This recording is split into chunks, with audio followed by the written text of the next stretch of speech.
The year 2024 has been challenging for Russia in Ukraine. Despite capturing Avdiivka in February and making some advances, these gains have come at a high cost and reveal underlying vulnerabilities. Ukraine has faced ammunition shortages and needed to amend its draft laws in April to boost troop numbers. Meanwhile, Russian forces have struggled to adapt to evolving Ukrainian tactics and have relied on lighter, more mobile units for quick strikes. Economically, Russia is managing wartime demands with help from partners like China, and Vladimir Putin easily managed to get himself re-elected as president. However, public support for the war remains high, only among elites in Moscow and St. Petersburg who are shielded from the war's costs. But what if these apparent successes are built on a foundation of sand? What if the right set of circumstances could lead to a collapse of Russia's war effort? This isn't as far-fetched as it might seem. History is replete with examples of seemingly strong powers faltering unexpectedly. In this video, we'll explore how Ukraine's growing capabilities could pose a significant threat to Russia's current trajectory and reveal the cracks in what seems like a formidable facade. Retired General Ben Hodges, the former commander of US Army Europe, recently went on the Decoding Geopolitics podcast and made some interesting claims. He noted that despite Russia's newfound momentum, it lacked the ability to knock Ukraine out of the war in a decisive moment. Its only option was to continue to grind forward through a mass advantage, taking high casualties in the process. The Kremlin's hope of Western loss of interest in supplying Ukraine, he says, has dissipated for now. However, as a dictator, Putin can keep his war effort going. There's one place where things haven't been going so well for Russia, and it's a place that might surprise you because of how deep behind the front lines it is: Crimea. Unfortunately for the Russians, this is the most important front of all. All wars are political expressions. No matter how successful a state's forces might be on the battlefield, political events on the home front will always be the most determinative factor in the tempo of a conflict. Sun Tzu called this factor the moral law. The moral law causes the people to be in complete accord with their ruler, so that they will follow him regardless of their lives, undismayed by any danger. Sun Tzu listed this ability for the public to be in accord with their ruler as the first factor through which he could predict victory or defeat in a conflict. Kinetic factors were secondary. In this regard, we can identify Crimea as being Putin's Achilles heel. It is not only a vital warm water port, airbase, and supply route for the Russian forces fighting in eastern Ukraine, it's as important of a political objective. Putin's annexation of the peninsula in 2014 was widely seen as his greatest foreign policy achievement before the war. The loss of Crimea after the Soviet Union collapsed was an embarrassment in Russia for deep historical reasons. Putin's recapture of it was his claim to being the equal of some of Russia's greatest rulers. He spent a significant amount of resources in the following years to fortify the peninsula with troops, ships, air bases, and anti-access area denial missiles. He also spent billions to connect it to the Russian mainland via the Kerch Bridge. To make matters worse, if Ukraine were to recapture Crimea, it would be able to completely rebuild to its pre-2014 strength while being a member of NATO. Russia's current hold over the peninsula ensures that even if Ukraine regained all the territory it held before the 2022 invasion, it would be restricted in its access to the sea, especially the Sea of Azov. This would be devastating because, as General Hodges pointed out, two of Ukraine's most important pre-war ports, Berdyansk and Mariupol, were on the Sea of Azov. So even if Ukraine recaptured these cities, they would not add much to its economy as long as Russia maintained Crimea.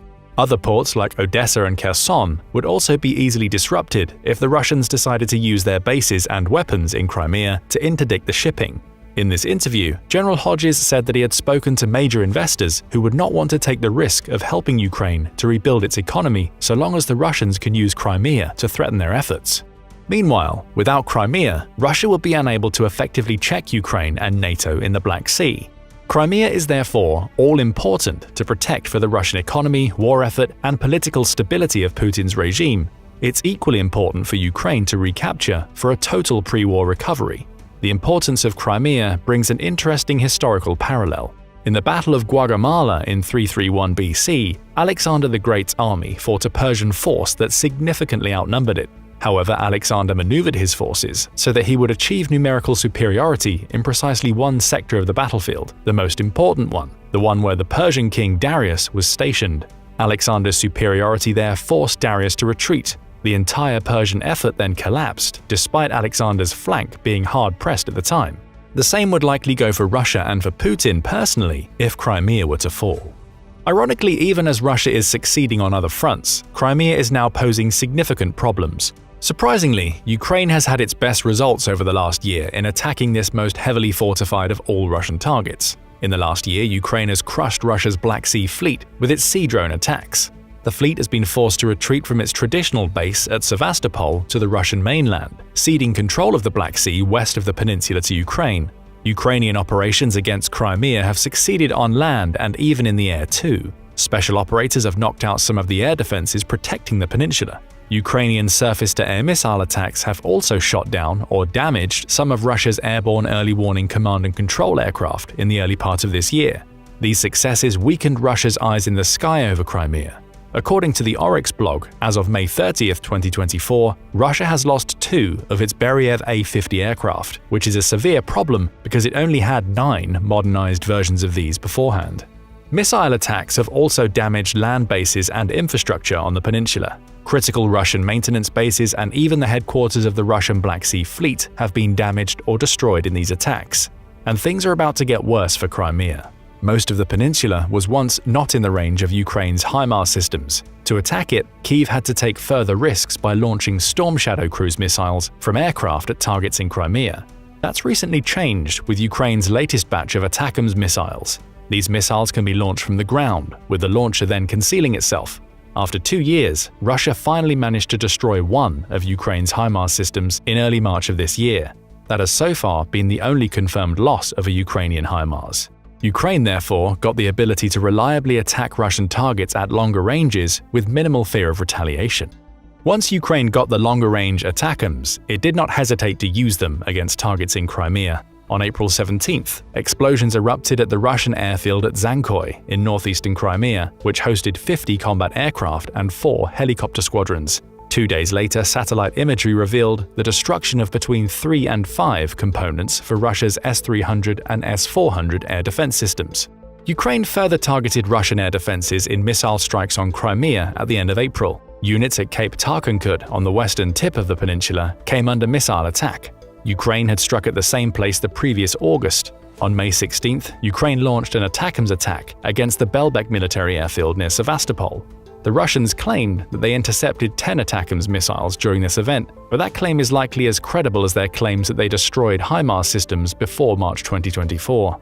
Satellite images revealed that the attack destroyed 2 MiG-31 fighter jets and 1 Su-27. A fuel storage station near the runway was also destroyed. Perhaps the real target of the attack, a Russian S-400 air defense system, was also destroyed, further weakening Crimea's already deteriorating air defense network across the increasingly vulnerable peninsula. A strategic missile carrier may also have been damaged in the attack, as revealed by satellite imagery taken in the aftermath. These strikes are part of an overall Ukrainian objective to isolate Crimea from the Russian forces in eastern Ukraine and the Russian mainland, which supplies them via the peninsula. This is one of the most important objectives for Ukraine in the war, with President Zelensky claiming that the conflict had started there and would end there. Cutting the connection between the Russian forces in eastern Ukraine and Crimea was the ultimate objective of the Zaporizhzhia offensive in 2023. Unfortunately for the Ukrainians, the offensive was not successful. When the writing was on the wall, they turned to other, more creative ways of isolating the peninsula and have effectively put it under a loose siege. Crimea may be heavily fortified, but it has an Achilles heel. There are only a few ways to supply it: by sea, by the Kerch Bridge, by a ferry route near the Kerch Bridge, and by rail through southern Ukraine. Aside from attacking military bases and assets in Crimea, Ukraine has also struck at each of these supply routes, and its attacks have become more sophisticated. Because of the effectiveness of Ukraine's sea drones and the retreat of the Black Sea Fleet, it's now impossible for Russia to supply Crimea by sea from the west. Ukraine's drone attacks have also increasingly gone further east, increasing the risks of supplying it from the eastern Black Sea via the Russian mainland. It's no coincidence that Ukraine is asking people around the world to crowdfund its sea drones. They are cheap and have the range needed to disrupt Russian supply routes even this far to the east of Ukraine's lines. The sea route is likely the prime opportunity for Ukraine's now experienced drone operators. In October 2022, Ukraine likely used a sea drone to attack the Kerch Bridge. The explosion did not do severe damage, but it revealed Ukraine's ability to reach the vital route. Ukraine continued targeting the bridge in 2023, doing more damage and impeding movement across it. Repairs took from summer to fall to complete, The bridge remains one of Ukraine's highest priority targets, and unfortunately for the Russians, their enemy now looks like it has the capability to reach out to their prized infrastructure with its new weapons. On the night between May 29th and 30th, the ferry route across the Kerch Strait came under attack. Ukraine used ATACMS missiles to strike the ferry landing on the Crimean side of the strait. The attack severely damaged 2 heavy ferry craft. One of these was for transporting cars, and the other was a train transport. Although the ferry is not the most important of the Crimean supply routes, this incident demonstrates Ukraine's ability to reach deep into this vital military and even more vital political Russian hotspot. The danger to the Kerch Bridge has been increased. General Hodges did not expect Ukraine to bring the Kerch Bridge down with the ATACMS missiles, but rather through a more unconventional plan to make it unusable. However, the most important supply route is not the highest profile one. It's rather the newest and least well known. Since the war began, Russia has constructed a 50-mile railroad that connects Crimea to the occupied territories in eastern Ukraine. From there, the railroad connects the routes into the Russian mainland. Frontelligence Inside, a public intelligence group based in Ukraine, suggested that the new railroad would keep Crimea adequately supplied even if the Kerch Bridge was destroyed. Railroads are a difficult military target. They can be damaged, but only in small stretches. Repairs are easy to make and usually happen quickly. Ukraine has targeted this railway before with its Storm Shadow missiles. However, according to Frontelligence, these operations did not impede the movement of Russian supplies for long. To make matters worse, Ukraine lost expensive ammunition in the process. The trains themselves are also difficult to target, and the Russians often move their freight by night. However, there may be some hope for Ukraine. David Axe in Forbes points out that if the Ukrainians can neutralize the other supply routes to Crimea, they can then concentrate their long-range weapons against the railroad, especially in the new connector between the east and the south.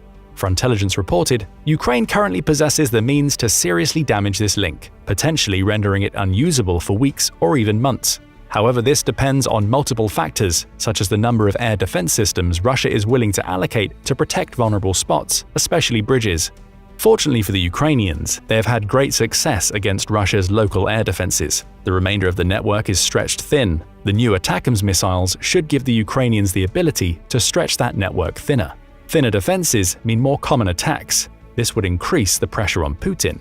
From a political standpoint, the ongoing siege of Crimea has so far been politically manageable for Putin. Because of the Russian state's control over information and ability to quickly punish dissent, he has been able to hand-wave the difficulties the peninsula has faced over the last 9 months. Even the retreat of the Black Sea Fleet from Sevastopol has not harmed his standing in power. But what if Crimea were to be put in more serious jeopardy? Ukraine is set to ramp up its attacks on all of the new routes. Some analysts worry that Putin would resort to the use of tactical nuclear weapons to preserve Russian control over Crimea. These are low-yield bombs meant to assist movements of friendly troops on the battlefield, rather than destroy enemy cities. However, there would be a flaw in this strategy. Aside from risking his connections with vital trade partners like China, which has warned Russia not to use such weapons, India and Turkey, that have been vital in propping up the Russian economy in the face of international sanctions, the tactical nuclear option would not be as effective for the Russian war effort as most news reports indicate. One does not simply blow up nuclear weapons as part of a wartime maneuver. Careful preparations would need to be put in place beforehand, such as providing protective gear for friendly forces in the face of radioactive fallout.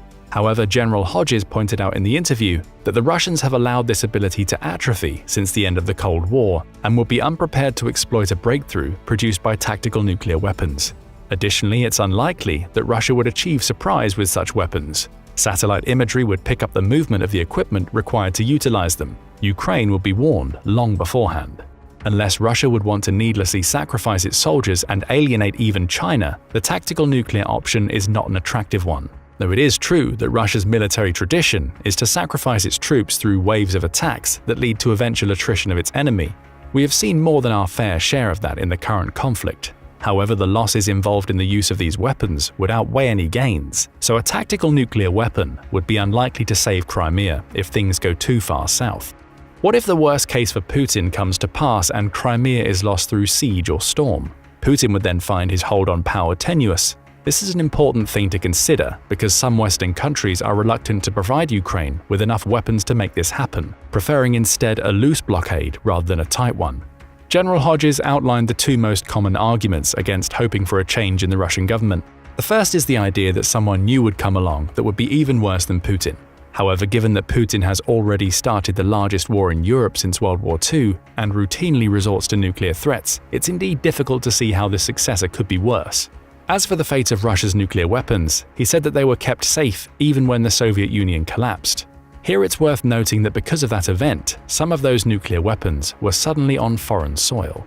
Ukraine became the world's third largest nuclear power after 1991. Then it was convinced to return its legacy nuclear weapons to Russia. It likely regrets that decision now. But the point is, the weapons did not fall into the hands of rogue actors. Hodges denied that he was advocating for regime change in Russia, given the United States' poor record in the area. However, he said it would be foolish to not plan for such an eventuality, and also that the West should not let the possibility deter it from supplying Ukraine with the weapons it needs to defeat Russia in the war. For Ukraine to have a serious chance of bringing something resembling these possibilities about, it must tighten the screws around Crimea even more than it has, conducting serious campaigns against all of the Russian supply lines there simultaneously. This will be a tall order, but Ukraine has already demonstrated its success in this area. With the longer-range ATACMS now in place and F-16s set to arrive in Ukraine in the second half of this year, it's now at least getting the tools to pull a Titan siege off. After its annexation in 2014, Russia turned Crimea into one of the most heavily fortified places in the world. Perhaps only the Korean demilitarized zone had more formidable defenses. Few would have imagined that one of Ukraine's most successful campaigns in the war would be against this place, but that's exactly what's happened. A less well-armed Ukraine has steadily eroded Russia's ability to use Crimea as a base of power projection. A Ukraine with longer-range missiles and modernized fighter jets may be able to make supplying it much more difficult, increasing the risks to Putin personally. The war in Ukraine is a long, attritional contest. Hopes in 2023 that a new Ukrainian offensive would end it proved to be misguided. However, if there is a location which could end the war in a decisive moment, it is Crimea. If Putin gets embarrassed here too badly, it will likely be game over. How vulnerable do the new ATACMS missiles and F-16s make Crimea? Will Ukraine be able to continue its success on this most important target of the war with its latest weapons? Don't forget to let us know what you think in the comments. Also, make sure to hit the like button and subscribe for more military analysis from military experts. Now go and check out Why is Russia on the Brink of Collapse? Or click this other video instead.